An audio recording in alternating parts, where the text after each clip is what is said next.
ನೀವೇನಾದರೂ BDA ಪ್ಲಾಟ್ಸ್ನ by ಮಾಡೋದಕ್ಕೆ plan ಮಾಡ್ತಾಯಿದ್ರೆ BDA ಪ್ಲಾಟ್ಸ್ ಎಲ್ಲೆಲ್ಲಿದೆ ಅಂತ ನಿಮಗೆ ಗೊತ್ತಿಲ್ಲ ಅಂದರೆ ಅದನ್ನು ಯಾವ ರೀತಿ ತಿಳ್ಕೊಬೇಕು ಅಂತ ಒಂದು ವಿಡಿಯೋ ಮಾಡಿದ್ದೆ. ಆ ವಿಡಿಯೋದಲ್ಲಿ ಲಿಂಕ್ನ ನೀವು ಕೇಳ್ತಾ ಇದ್ರಿ. ಆ ಲಿಂಕ್ನ ಕಳಿಸೋದಕ್ಕೆ ಡಿಸ್ಕ್ರಿಪ್ಷನಲ್ಲಿ ನಾನು ಲಿಂಕ್ ಹಾಕಿದ್ದೆ, ಆದರೂ ಅದು ನಿಮಗೆ ಗೊತ್ತಾಗಿಲ್ಲ. ಅದಕ್ಕೆ ಈಗ ಡೈರೆಕ್ಟ್ ಕ್ರೋಮಿಂದ ಯಾವ ರೀತಿ ಓಪನ್ ಮಾಡಬೇಕು ಅಂತ ಹೇಳ್ಕೊಡ್ತೀನಿ. ಮೋಹನ್ ಡೈರೀಸ್ ಇನ್ಫೋಗೆ ಸ್ವಾಗತ. ಹಾಗಿದ್ರೆ ವಿಡಿಯೋನ ಸ್ಟಾರ್ಟ್ ಮಾಡೋಣ. ಫಸ್ಟು ಕ್ರೋಮ್ನ ಓಪನ್ ಮಾಡಿ ಸರ್ಚ್ ಬಾರ್ಗೆ ಹೋಗಿ BDA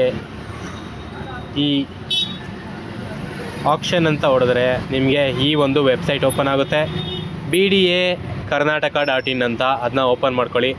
ಓಪನ್ ಮಾಡಾದಮೇಲೆ ಈ ರೀತಿ ಓಪನ್ ಆಗುತ್ತೆ. ನಿಮಗೆ ಲ್ಯಾಂಗ್ವೇಜ್ ಬೇಕಾದರೆ ಲ್ಯಾಂಗ್ವೇಜ್ನ ಚೇಂಜ್ ಮಾಡ್ಕೋಬೋದು. ನಾವೀಗ ಡೈರೆಕ್ಟ್ ಹೋಗೋಣ. ಈ ಹರಾಜು ತಾಣಗಳ ಜಿಯೋ ಟ್ಯಾಗ್ ಅಂತ ಒಂದು ಲಿಂಕ್ ಕಾಣಿಸ್ತಾ ಇದೆ. ಈ ಒಂದು ಲಿಂಕ್ ಮೇಲೆ ನೀವು ಡೌನ್ಲೋಡ್ ಆಪ್ಷನ್ ಇದೆಯಲ್ಲ ಅದನ್ನ ಕ್ಲಿಕ್ ಮಾಡಬೇಕು. ಕ್ಲಿಕ್ ಮಾಡಿದ್ಮೇಲೆ ಈ ರೀತಿ ಒಂದು ಓಪನ್ ಆಗುತ್ತೆ.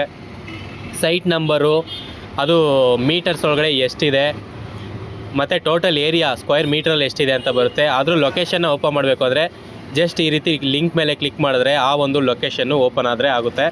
ನೀವು ಅಲ್ಲೋಗಿ ಈ ರೀತಿ ನೀವು ಅದರ ಒಂದು ಲೊಕೇಶನ್ಸ್ನ ನೋಡ್ಬೋದಾಗಿದೆ. ಹೋಪ್ ಈ ಒಂದು ವಿಡಿಯೋ ನಿಮಗೆ ಇನ್ಫಾರ್ಮೇಟಿವ್ ಅನಿಸಿದೆ ಅನ್ನಿಸ್ತಾ ಇದ್ದೀನಿ. ನನ್ನ ಒಂದು ಚಾನಲ್ನ ಸಬ್ಸ್ಕ್ರೈಬ್ ಮಾಡಿಲ್ಲ ಅಂದರೆ ಮಾಡೋದನ್ನ ಕನ್ಸಿಡರ್ ಮಾಡ್ಕೊಳ್ಳಿ. ಇದೇ ರೀತಿ ಕಂಟೆಂಟ್ಗಳು ನನ್ನ ಚಾನಲ್ ಬರ್ತಾ ಇರುತ್ತೆ. Thank you.